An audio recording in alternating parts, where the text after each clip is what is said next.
Get inside at lat34.com. Action Sports on demand. Welcome to the Subaru North American Free Skiing Championships in Kirkwood, California.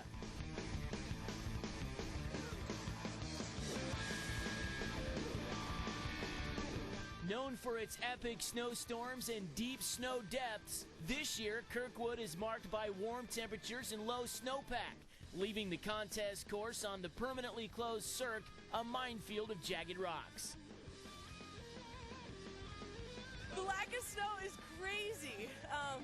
Talking to a couple of girls that haven't been here before, telling them what I skied last year, and I skied a straight line last year that is now a 100-foot huck.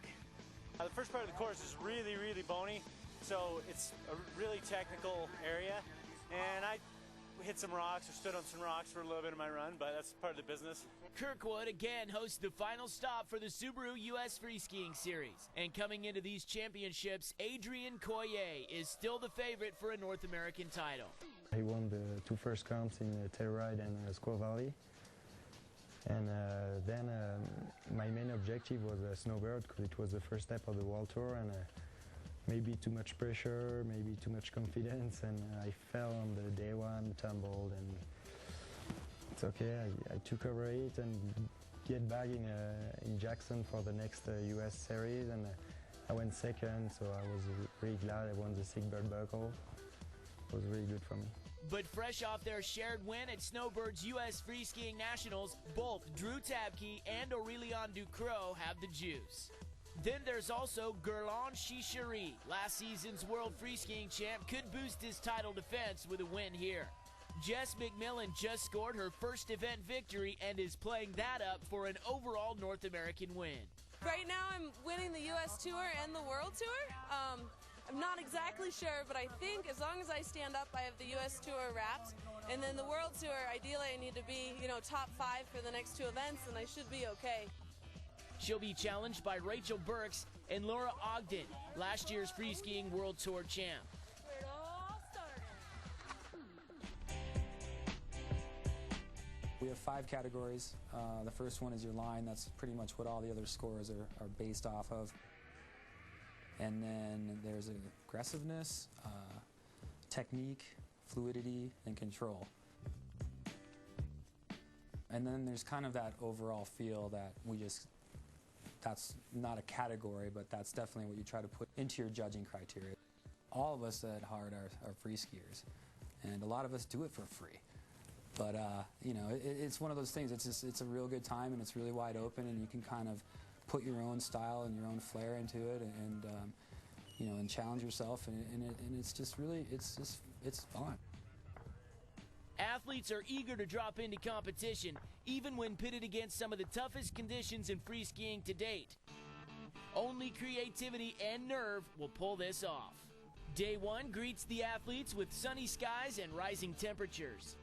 Up first is Christian Boucher.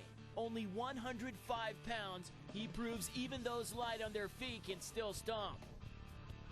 His Sigbird Award from Snowbird last year means he's dangerous in competition and can make challenging lines look easy. It's pretty good.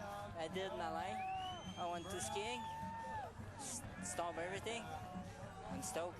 Christian is off to a solid effort on his first run. Despite sharing the Snowbird podium, Aurélien Ducrot has a powerful free skiing style all his own. He picks out a tight band of cliffs that doesn't even look skiable and attacks them with energy.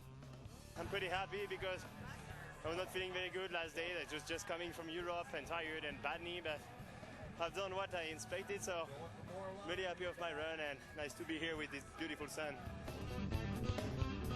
His first run score is something Aurélien can build on. One of the most dominant athletes in the sport, Guerlain Chichery, is up next. Back in full force after a broken neck, Guerlain heads for a rocky straight line. He threads his way into a narrow, near vertical chute, but the pause going in will cost him points. I did a mistake. I stay stuck after a small reach. So I'm very, very far of the classement, like 27, I think. Guerlain won't make the same mistake twice, but he'll need big numbers to overcome a low first-run score in the combined tally.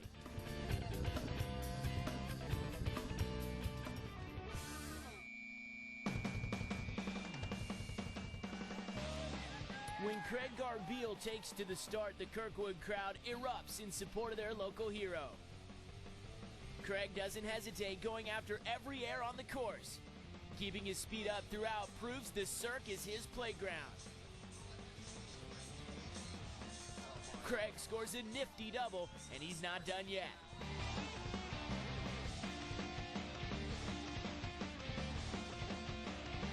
Laying down a fast technical line, he moves right into the finals.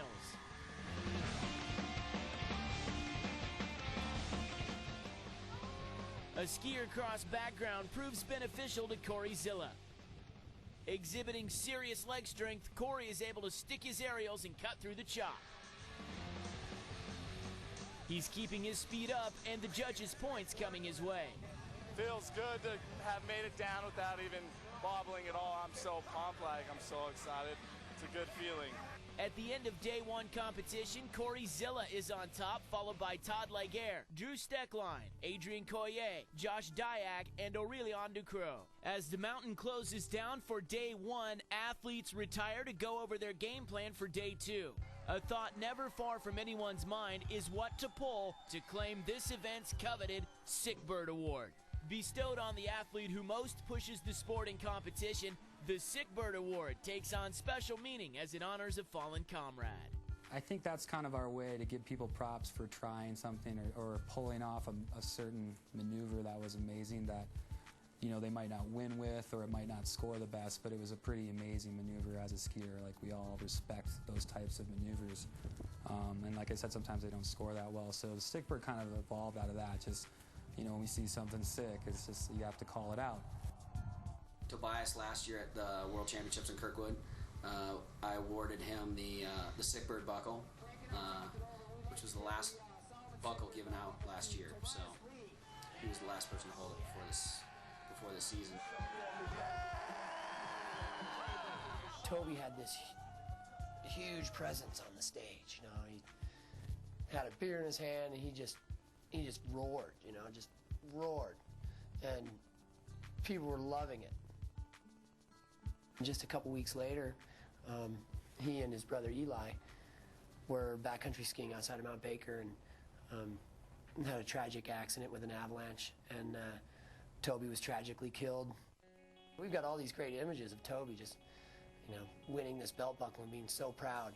And he's, you know, had earned many Sick Bird nominations over the seasons too. And so that night we were sitting around the fire, and Dak was like, you know what? It's now the Toby Lee Memorial Sick Bird belt. We got Toby in our memory, and that's a solid thing. And Eli is going to carry his spirit on, you know, forever with our events. And we always look forward to that. I could hear him out there today, just getting everybody to cheer and do the big roar, and that's great for our sport.